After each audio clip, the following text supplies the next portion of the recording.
Hello and welcome back to another Epic 7 video. I've recorded this video multiple times now and I cannot find the words, so I'll just skip it. I'll skip right into it, This game has become oversaturated with HP scaling units. It's actually getting insane. Okay, when you play Bruiser, I hate this playstyle because it takes too long and the outcome is so predictable. In this case, I picked Lionheart as my last pick. Enemy bans Lionheart because he knows if his Luluka procs, Lionheart sweeps. And his ROL can't do anything to my Ravi because, Ice Steven exists and he can't really stun Ambitious Steven. He will just cleanse himself. He can't really stun Destina. She has too much ER. So I think Bruiser is very predictable. Where does Bruiser fall off? It's when a dual attack happens. Let's just say I S1 with Ambitious Steven and then my Fire Ravi follows up. And let's say hypothetically, because I dual attacked, suddenly I can just S3 with Fire Ravi and win the game. Or, let's say on the opposite end, let's say he dual attacks, and then he gets his Delibet, and that silences my Fire Ravi when she's low HP, and then I lose because of that, because I can't lifesteal back my HP. That's the thing that bothers me with Bruiser games. It's because the games drag out too long, and when they do drag along, RNG starts to become a factor. You never know when the next 15% it's gonna hit. You never know if, a dual attack is gonna end it. Even though they've reduced the chance to 3%, it just feels bad when you lose because of a dual attack. But let's ignore that. I mainly want to rant about two units, LR Crow and Lethe. LR Crow, broken.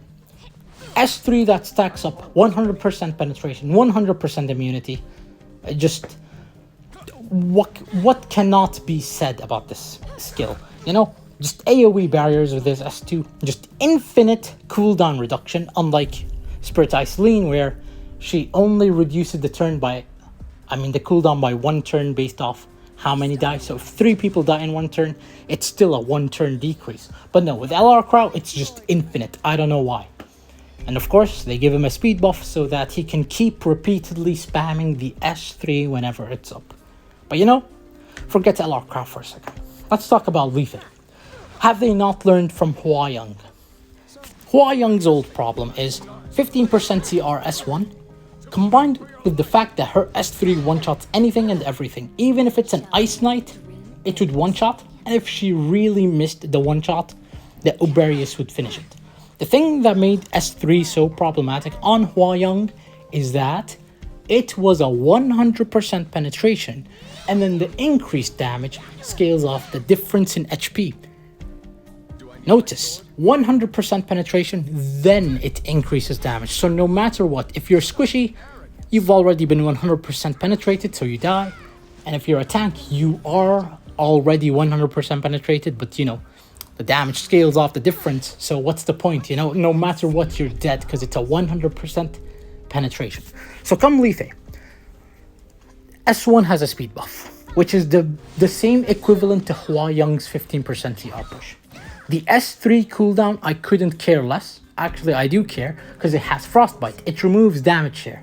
And it also has Restrict, but we're mainly focusing on Frostbite. A very rare debuff. Just for Lethe, just so you roll for her, by the way. Anyways, S1, 100% penetration.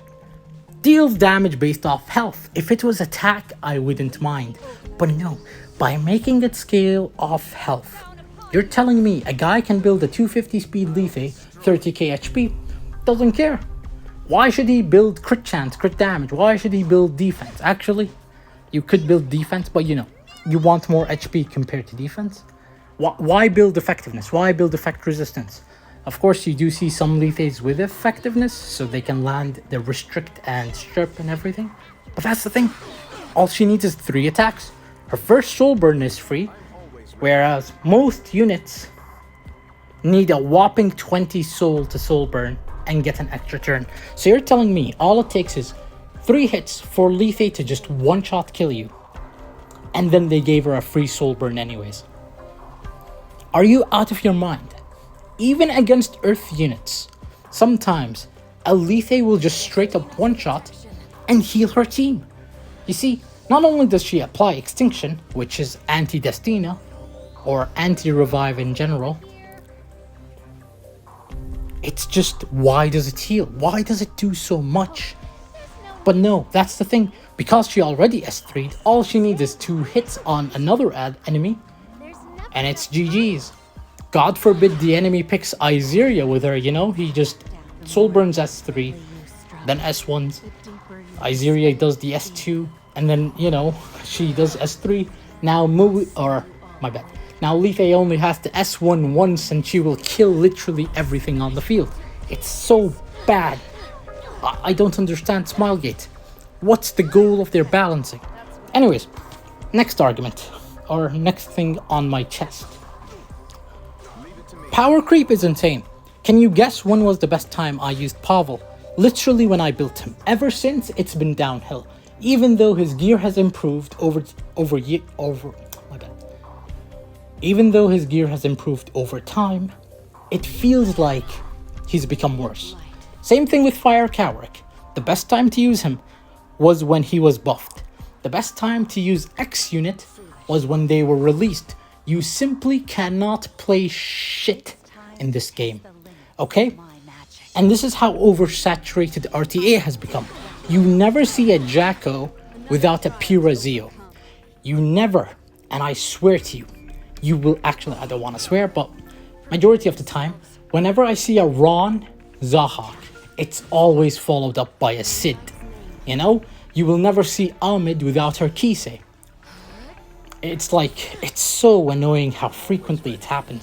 People will tell you this is the most diverse meta of all time, and then you look at their team. It's Celius, LR Crow, Orwell, A Ravi, Spectre Tenebria, maybe even a Mediator if he needs it, and it's just... It's boring. Let's use Celius as an example, actually. Because Smilegate has been trying to nerf her to shit. Actually, not nerf her, but you know, they've been trying to release counters. But let's use statistics to back up my claim. Conqueror Lilius has been the top pre-banned for multiple seasons in a row, except for last season where Lua was the most pre-banned unit. Matter of fact, Conqueror Lilius has top 2 presence. The only thing preventing Conqueror Lilius from being the top presence is because she's pre-banned. Notice, because she's pre-banned. Lua, the reason Smilegate doesn't want to nerf her is because they argue 1, she's not used much even though she's banned 62% of the time, or some crazy number. Like, literally, how do you expect players to play Lua when she has such a high ban rate, you know? Anyways, so Celius, high pick rate, high pre-ban rate, still maintains a 52% average win rate, which doesn't make sense because they keep making these counters to her, but what ends up happening is they counter everything else. Examples. Units that counter her extra turn. That would be Doom Bunny, Betty Maru. Well, Celius just doesn't use S3, she just uses S2 or S1. Okay, let's say you bring units that are anti-attack skills. Examples, Politis, Celine. Well, enemy just uses S1, dual attacks.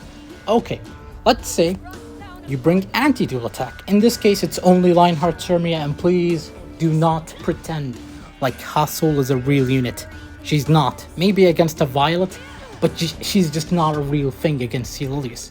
Celius will shred through your Hassel, and even then, it takes insane gear to make your Hassel work. Anyways, where was I? So you bring all these units together and Celius still maintains a very high win rate compared to her play rate.